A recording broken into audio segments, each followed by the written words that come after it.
जैसा कि हम जानते हैं कि आज की दुनिया में इतने सेल्फिश लोग हो चुके हैं कि कोई किसी के लिए खड़ा होने के लिए तैयार नहीं है, बोलने के लिए सब कुछ बोलते हैं, बट फिर भी जब आपके सपोर्ट के बारे में बात करें तो कोई आपको सपोर्ट करने को तैयार नहीं रहता। ऐसी दुनिया में आज की डेट में अगर चौधरी सर जैसा इंसान हमारे बीच मौजूद है तो वो उनके पेरेंट्स की बदौलत है कि वो आज हम सब के लिए हमारे कल्याण का काम कर रहे हैं।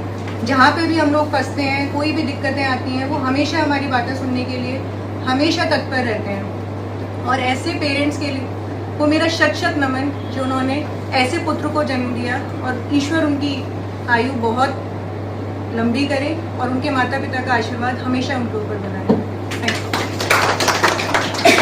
जी को मैं सच्ची श्रद्धांजलि अर्पित करता हूँ और हमें बड़ा ही गर्व है कि उन्होंने अपने पुत्र को ऐसा संस्कार दिए हैं कि शोषित पीड़ित दलित सभी के आंसू पूछने का कार्य करते हैं शुरू से। बड़े मेहनती, बड़े ईमानदार और सर्वप्रथम अपने जो लोगों के अत्याचार होते हैं उनके बीच में जाते हैं, उनके आंसू पूछने का कार्य करते हैं। जो भी संकट होता है हर तरह से मदद करने की कोशिश करते हैं साथ के साथ। और अंत में फिर से दोबारा से फिर से आज हमारे फेडरेशन के राष्ट्रीय प्रधान महासचिव श्री चौधरी साहब के माताजी पिताजी की जो आज श्रद्धांजलि कार्यक्रम है उसमें उपस्थित हुआ हूँ। निश्चित तौर पर चौधरी साहब को हम दिल से आभार व्यक्त करते हैं, लेकिन माताजी पिताजी का भी हम धन्यवाद करते हैं जो उन्होंने हमें ऐसी शख्सियत दी जो आज समाज में निश्चित तौर पर सहयोगी के रूप में तो हम सभी हैं, लेकिन अग्रणी के रूप में सिर्फ और सिर्फ आज की तारीख में चौधरी साहब हैं। चाहे वो किसी भी तरह की समस्या रही हो, चाहे वो गांव से जुड़ी हो, चाहे वो देहात से जुड़ी हो, चाहे वो अधिकारी से जुड़ी हो, चाहे वो कमीशन से जुड़ी हो। ऐसे बहुत सारे मौके हैं कि पीछे हमारे चौधरी साहब किसी पार्टी में थे, लेकिन पार्टी के एक कार्यकर्ता के द्वारा कुछ कहा गया और वो बर्दाश्त नहीं हुआ। चौधरी साहब ने 2 मिनट में लात मारी और उस पद को छोड़ दिया।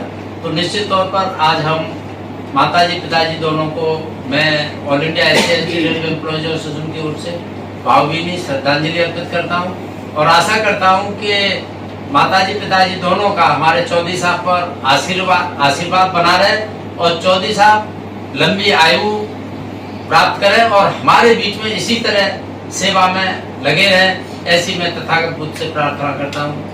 जय भीम, जय भारत। नमो बुद्धाय।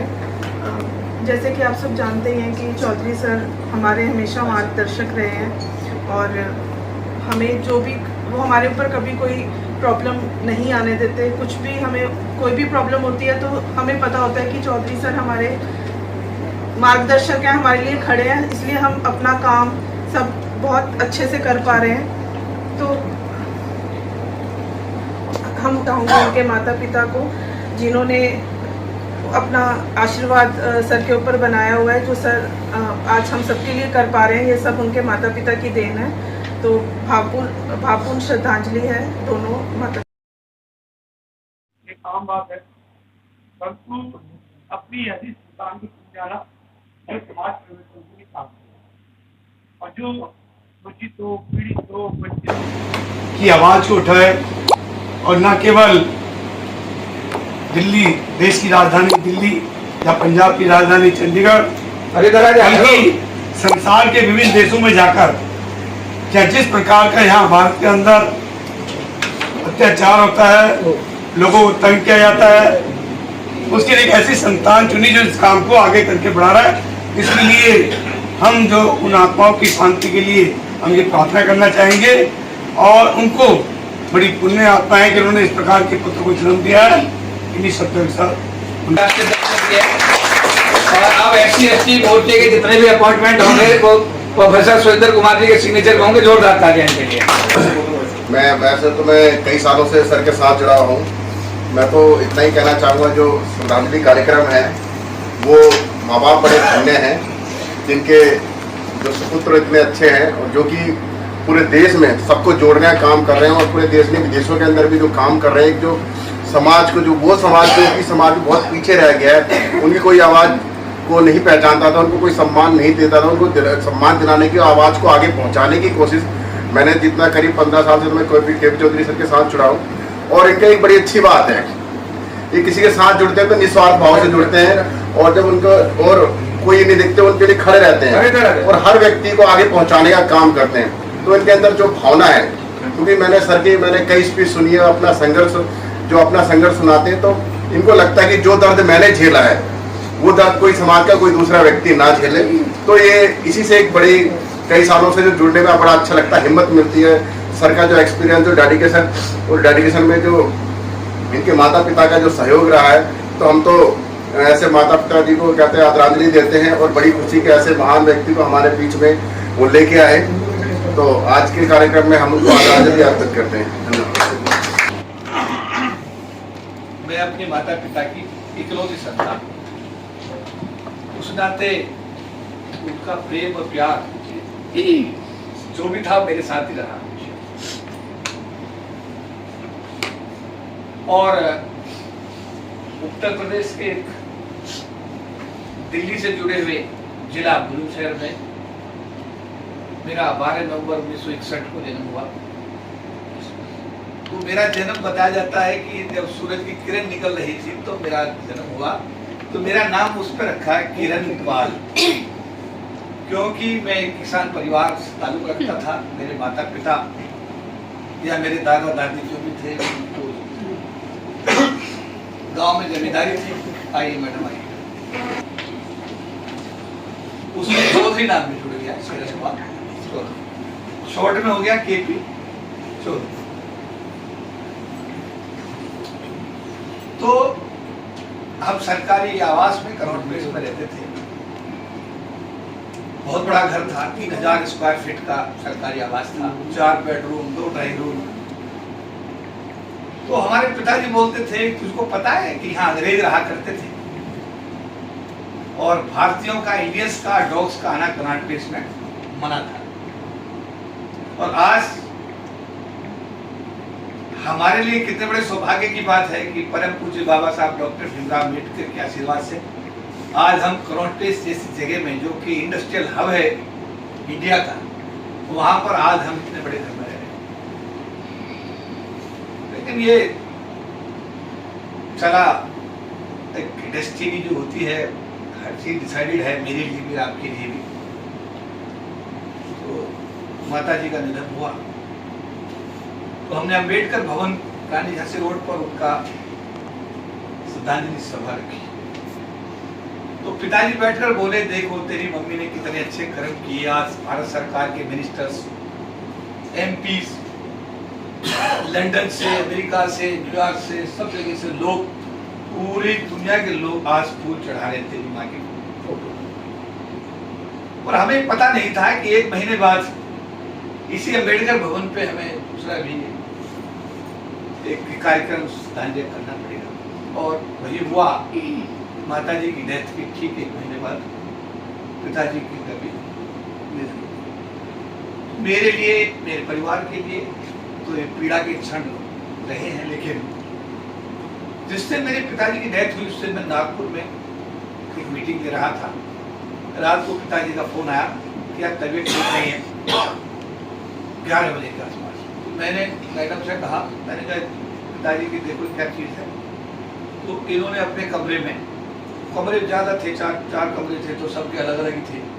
यदि कमरे में करे वो डिस्कवरी देखते थे, डिस्कवरी देखना का उन्हें बड़ा शौक था। तो वो डिस्कवरी चलवा दी। उसके बाद में वो बोले कि भाई मुझे टॉयलेट जाना है। वो टॉयलेट में गए और जाने के बाद में वो हमारा बेटा बोला कि पापा, बाबा आ जाओ। जब आवाज़ नहीं आई तो उन्होंने कहा मैं अंदर आ रहा हूँ।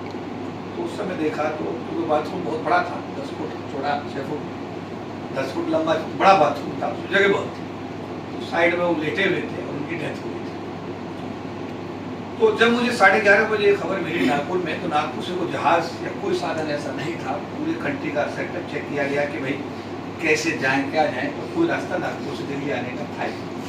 सुबह 7:15 बजे की फ्लाइट पकड़ करके आए और जो भी फिर सामाजिक।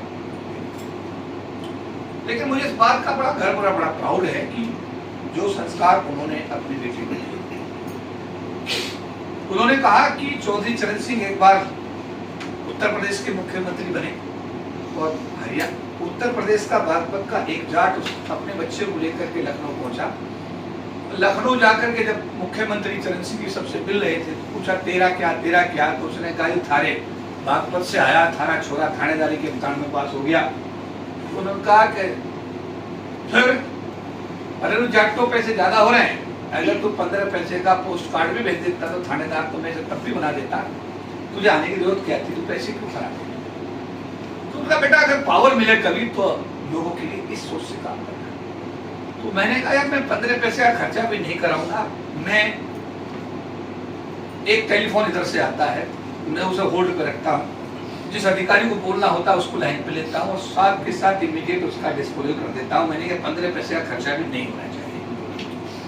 तो मेरा कहने का मतलब ये है कि ये जो चीजें हैं इनबिल्ट हैं, किसी भी जीनोटिपिकल इनबिल्ट होती है।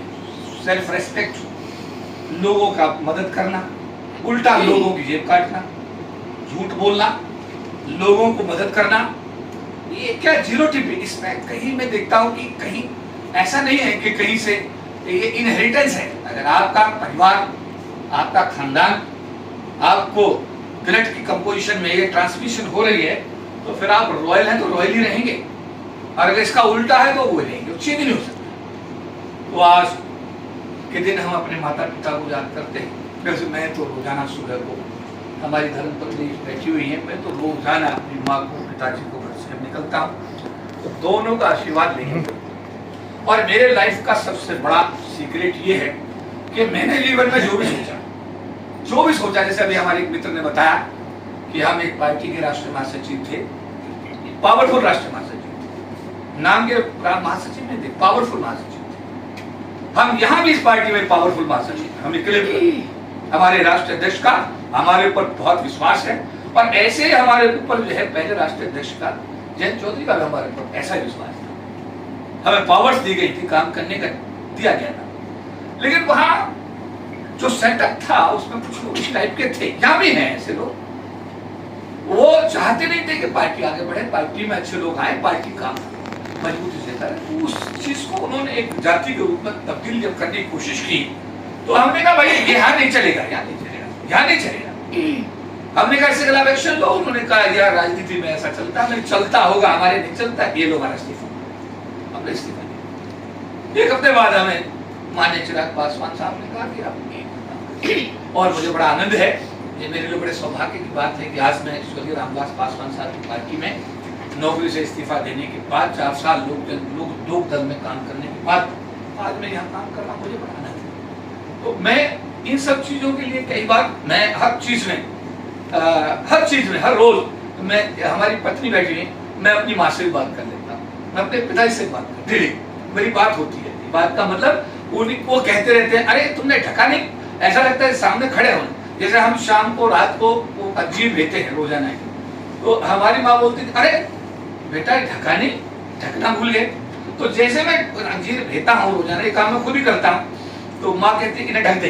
तो मेरी माँ और मेरे पिताजी तो मेरे साथ 24 आज दुनिया में नहीं है, बट वो मेरे साथ हमेशा रहते हैं। और मैं ये कह सकता हूँ आपके सम्मुख, मेरा जीवन में आज तक कोई भी काम जो मैंने सोचा वो हमेशा बनता गया, और आज मैं उनके आशीर्वाद से और अपने साथियों की शुभकामनाओं के भरोसे, जब मैं अपने पोर्टफोलियोज देखता हूं कि life insurance corporation of India जो भारत का सबसे बड़ा फाइनेंशियल इंस्टीट्यूशन है, नौकरी छोड़ने के बाद भी मैं उसका राष्ट्रीय प्रधान महासचिव आज भी हूँ। 40 लाख लोगों के जो सरकारी अधिकारी कर्मचारी, जिसमें हमारे इंडियन रेलवे के साथी बैठे हैं, हमारे और संगठनों के साथी बैठे हुए हैं, डिफेंस के साथी बैठे हुए हैं, ये सब लोग उस महासंघ का हिस्सा हैं। उस महासंघ का भी जिस दिन से बना है 1997 से, उस दिन से मैं उसका राष्ट्रीय प्रधान महासचिव हूँ, और अंतर्राष्ट्रीय स्तर पर बनाए गए global alliance for caste free world का मैं इंटरनेशनल वाइस चेयरमैन हूँ। बाबा साहब डॉक्टर भीमराव अम्बेडकर द्वारा 1964 में बनाए हुए समता सैनिक दल का मैं मतलब सीनियर, मैं कहूँगा कि सीनियर मैं स्पोक्स पर्सन हूँ। और इसके साथ साथ अपने प्रिय नेता स्वर्गीय रामविलास पासवान जी द्वारा स्थापित पार्टी का मैं राष्ट्रीय महासचिव और पंजाब का प्रभारी। और इसके साथ साथ मैं ये भी क्लेम करता हूँ कि मैं एक अपने माता पिता का, समझने की बात आप, जो होता है ना कि आज्ञाकारी बेटा, आज्ञाकारी, यानी आज भी उनकी आज्ञा का पालन मैं अपने जीवन में अपनी एक्सरसाइज पर रोजाना करता हूँ। और यही मेरे लिए सौभाग्य है। मैं इस मौके पर अपने माता पिता को याद करता हूँ, उनको मिस भी करता हूँ। ऐसा नहीं है कि भाई परिवार में हमारे कुछ ज़्यादा बड़ा नहीं परिवार है, 2 बच्चे, एक बेटी, एक बेटा, पत्नी, और बेटी तो जानते शादी के बाद फिर आधा हो जाता है, नहीं समझे बात था, ठीक है। तो बहुत बड़ा परिवार नहीं, लेकिन जितना भी परिवार है, परम पूज्य बाबा साहब डॉक्टर भीमराव अम्बेडकर के आशीर्वाद से पूरा खुशहाल परिवार है, सब ठीक हैं। और मैं भी ये सोचता हूँ कि जो जीवन मुझे मिला है, इस जीवन का कोई भरोसा नहीं, कब ये जीवन साथ छोड़ देंगे। सांस बड़ी कीमती है, इनको हमें समझना पड़ेगा। और साथ साथ ये है कि अपने जीवन को इतना बहुमूल्य बनाओ, इतना बहुमूल्य बनाओ कि अगर आपको कोई अच्छा ना किया तो आपको बुरा भी ना। तो इस मौके पर आप सब लोग आए, आप सब लोगों ने इस मैं आप सबका अपने माता पिता का पुत्र होने के नाते, मुझे संतान होने के नाते आप सबका आभार धन्यवाद व्यक्त करता हूँ।